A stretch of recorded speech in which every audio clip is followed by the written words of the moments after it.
What's going on, everybody? This is Jeff with Altcoin Buzz. Today we're going to take a look at cryptocurrency news, and we're going to stay on top of what's going on here. So we currently have a market capitalization of $448 billion with a Bitcoin dominance of 62.4. We'd like to see this Bitcoin dominance actually pull into the 55% range, and if it's at 55% range, get ready, guys, because there's going to be a sea of green pumping into these altcoins when that happens. People are not typically taking their Bitcoin and turning it into fiat right now. They're actually keeping it in the market.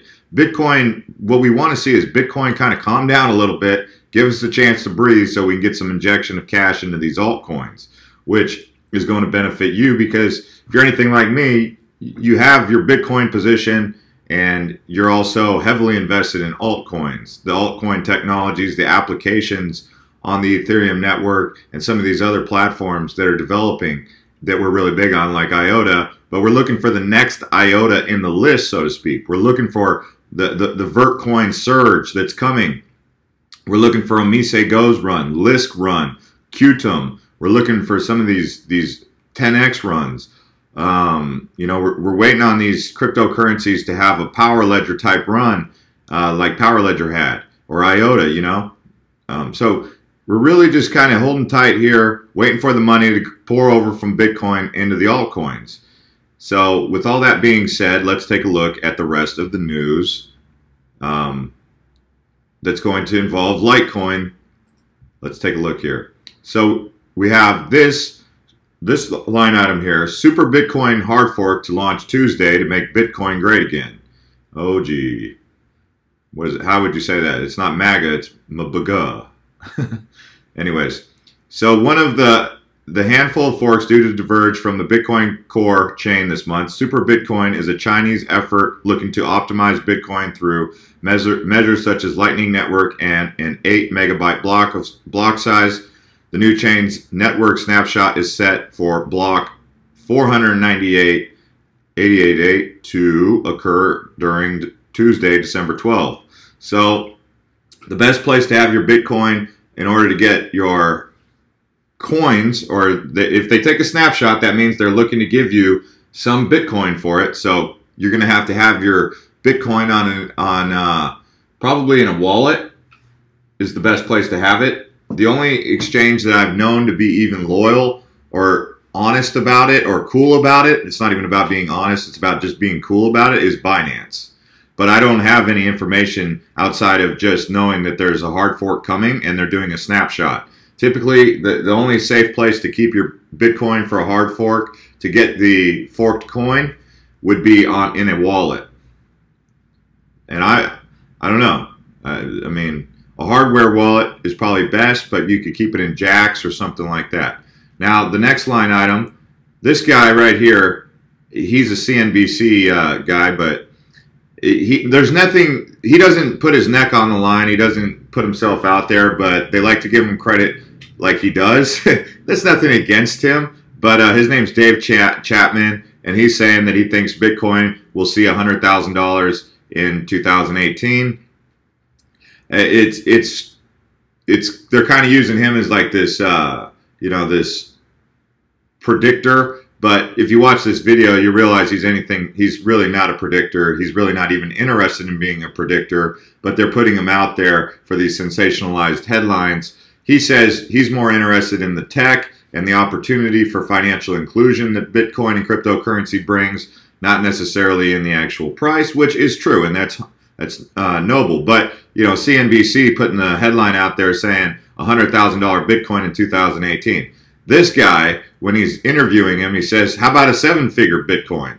So obviously, if you add one more figure to that, that puts Bitcoin in the millions. So I'm not going to do a projection or anything like that in this video on Bitcoin. But yeah, $100,000 Bitcoin in 2018 is probably very realistic. And that's not me trying to be a projector or a predictor. That's just saying, just looking at the growth, sure, why not in 2018? So $100,000 Bitcoin, probably pretty realistic. This guy who is being used as a predictor by CNBC's hype really is not interested in doing that, but he is suggesting that it is possible, and I agree with him on that, and I think many of you also would. But don't be surprised, guys, if it doesn't hit, 100,000. It's just we're taking a look at the opportunities that exist, and you guys have to take responsibility for your own investments, because a lot of you guys, I already know what you're doing.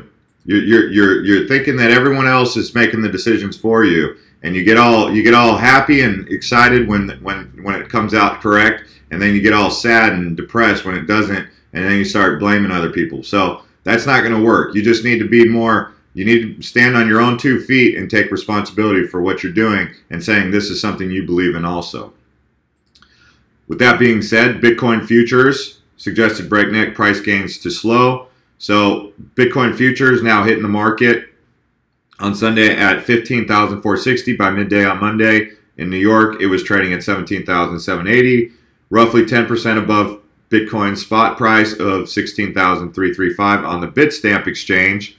So we're going to be doing a video to cover Bitcoin futures a little bit more in detail, but basically people don't actually buy a Bitcoin. They take out a future contract saying that they think Bitcoin is in the future is going to go either one way or the other. They could say, well, we think Bitcoin is going to go to 15,000, so I'm going to take out a contract that says Bitcoin is going to go down. Or they could say, I think Bitcoin is going to 20,000, so I'm going to take out a contract that says that Bitcoin is going to go up to 20,000. That's what futures are. Futures are basically saying the future of Bitcoin in this contract is going to look like this. And that's just basically the best way I can put it. It's someone's taking out a bet. It's like going to Las Vegas and taking out a bet as you're on the Cleveland Cavaliers to win the NBA championships, and you getting these odds. It's kind of similar to that. But it's just like you're betting the future of the Cavs or who's going to win the NBA championship. You're betting the future price of Bitcoin. That's where it gets its name, futures. So I just put it into real simple terms, as simple as I can for you. But there's a lot more to it. It's way more complex than even that. But that's just as simple as I can put it. Okay, moving forward. Bitcoin's craze propels Coinbase App to #1 in Apple Store. So cryptocurrencies are officially #1, at least when it comes to Apple's App Store. The software application for Coinbase, operator of one of the world's largest digital currency exchanges, climbed to the top of Apple's download ranking for free apps in the US on Thursday. It passed actually YouTube. So just keep an eye on this. It's interesting, at least, to see how things are evolving with the cryptocurrency boom happening. Coinbase is obviously doing very good for themselves. So here's an interesting line item for Ethereum. I would like to see this maybe even considered for Bitcoin, but parity urges rescue for fork to reclaim frozen millions. So they're basically saying no one should be under any illusion that unlocking these stuck funds would be anything other than a rescue operation and would only be possible with a hard fork.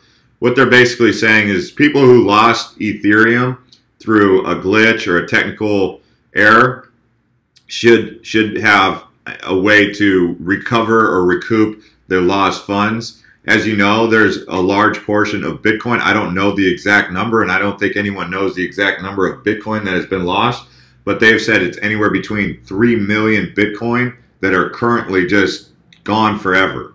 So that's interesting to know that there's 3 million Bitcoin that are just like lost forever.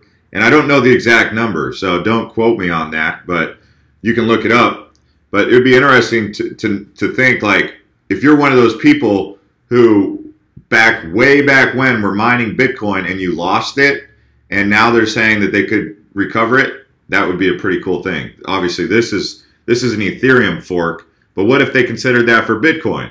That would take that guy. There's a guy in England who was mining Bitcoin, and his girlfriend was upset with him because the computer was making too much noise back when he was mining Bitcoin way back when, and then so he stopped mining because his girlfriend didn't like the noise that the computer was making by overheating, and then he forgot about it and he threw away the hard drive that had it. This was way back when Bitcoin was beginning, and he threw it away to the dumpster, and now there's like a bunch of Bitcoin on his hard drive somewhere buried in a British landfill. And he's been trying to find out where that hard drive is so he can recover his Bitcoin.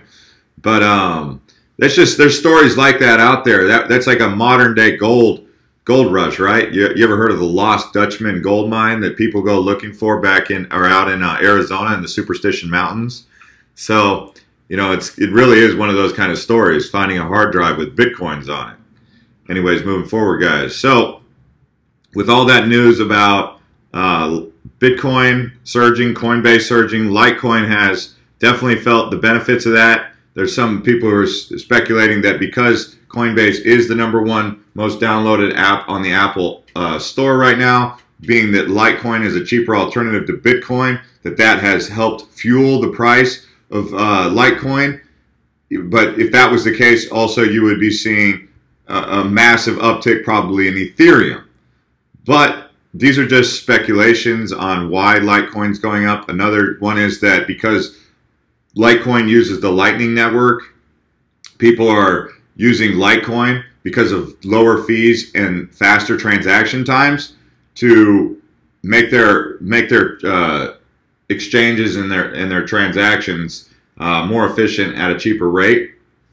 So as Bitcoin goes up, people are transferring it over into Litecoin to get the cheaper fees and the faster times. That's what some are suggesting. I don't know exactly what's causing it, but some of it could be a multitude of different things alongside the fact that people just like Litecoin. So the fact that Litecoin's on Coinbase is what's really driving it, is more than anything what it is. And Coinbase being one of the top wallets or places to accumulate any cryptocurrency, which if you've used Coinbase, you know it's Litecoin, Bitcoin, and Ethereum. There's talk about getting Bitcoin Cash on there, so we'll see. And anyways, guys, this is Jeff with Altcoin Buzz. Feel free to subscribe to this channel if you enjoy news about altcoins and other cryptocurrency-related line items. Go ahead and subscribe. If you're already subscribed, you can click that bell next to the subscribe button to get updates every time we do a video like this, or any video really. And we'll see you next time.